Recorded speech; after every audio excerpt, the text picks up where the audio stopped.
Hello, Professor. I'm Zhang Mengyao. The following is my publication.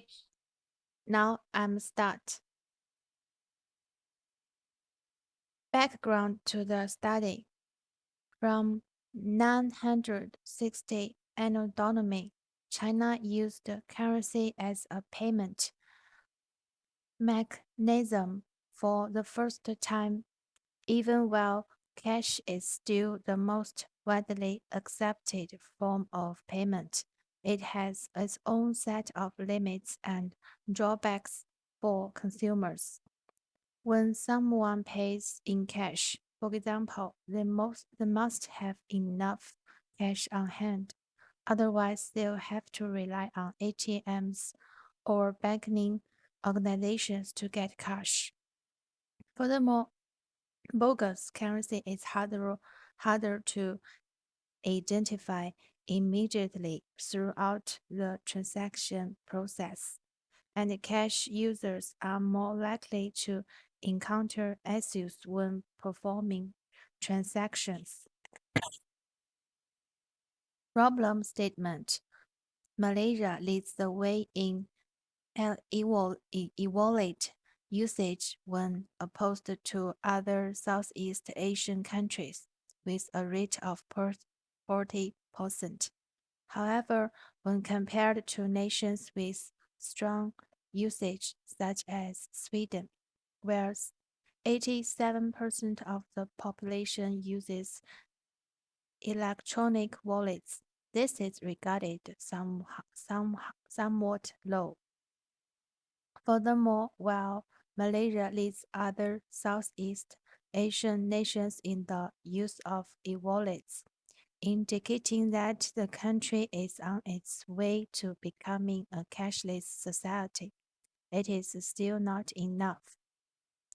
Objectives of the study: to examine whether working adults' behavior belief could influence their intention to use a wallet payment, to investigate the relationship between perceived usefulness and intention on using e-wallet among working adults in Malaysia, to investigate the relationship between perceived ease of use and intention on using e-wallet among working adults in Malaysia.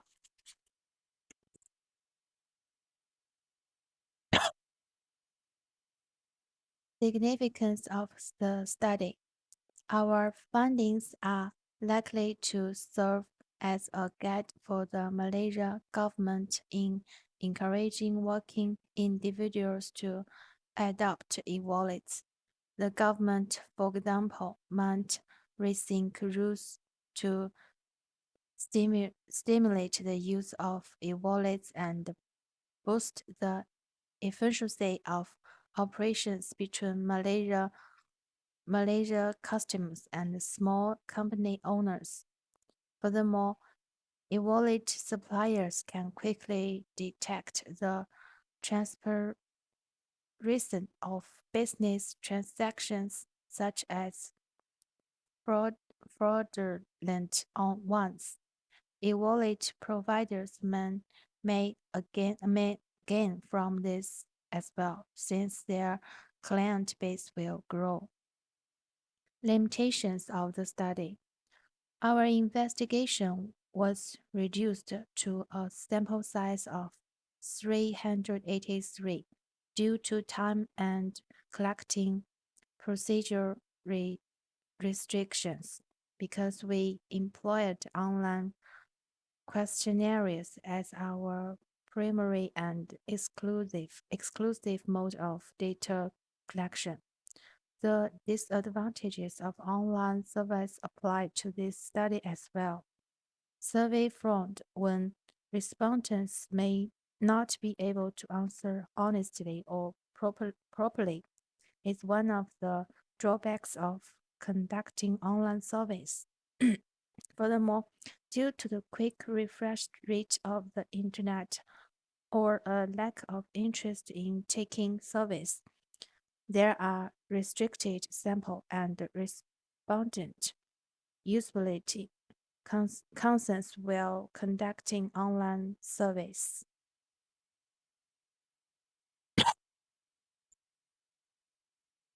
Now is the chapter 2 review of literature. This is my theoretical framework as follows.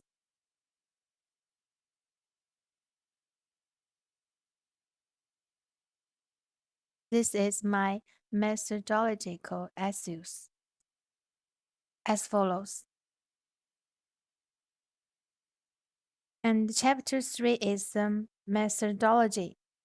Next is the methodology as follows. The research methodology, and chapter 4 is the next is the data analysis and the results.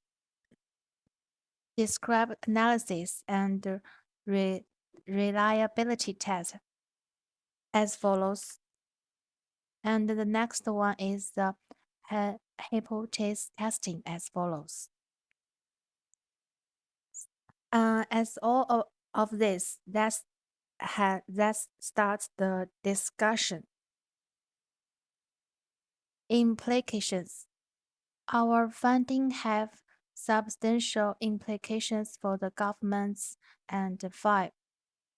ASU's attempts to increase e-wallet use among Malaysia's working people. First, this study confirmed that perceived utility was also connected with working people's desire to use e-wallets. Consumers are eager to adopt e-wallets if they find them beneficial. This is due to the poor merchant acceptance rate, which causes customers to disregard e-wallets as a viable option. And the last one is the chapter 6 recommendations and the conclusion. First is the recommendations.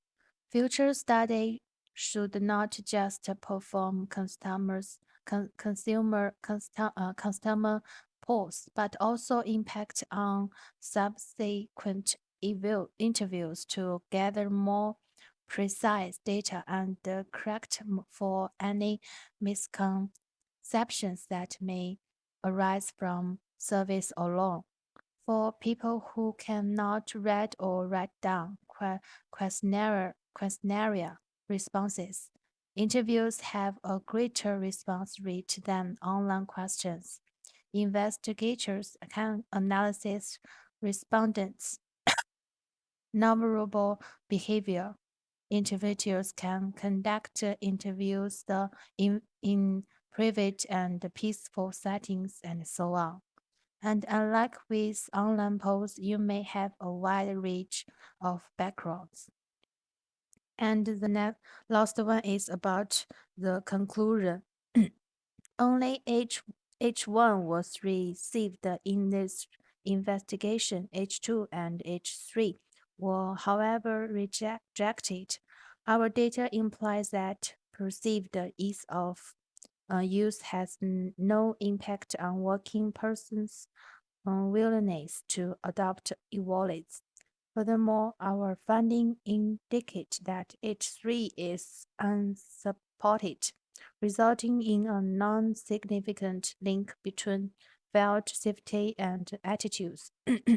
Only Guven and Rizvi 2017, as well as Fa and Yuno 2017 have come to similar conclusions.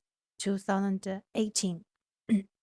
When comparing the security of cash with e-wallets, it is evident that e-wallets are far more secure.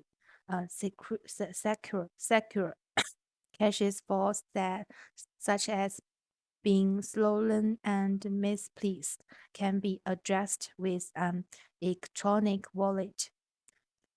Nonetheless, working folks' propensity to utilized e-wallets remains low. Okay, thank you for listening my publication. Bye bye.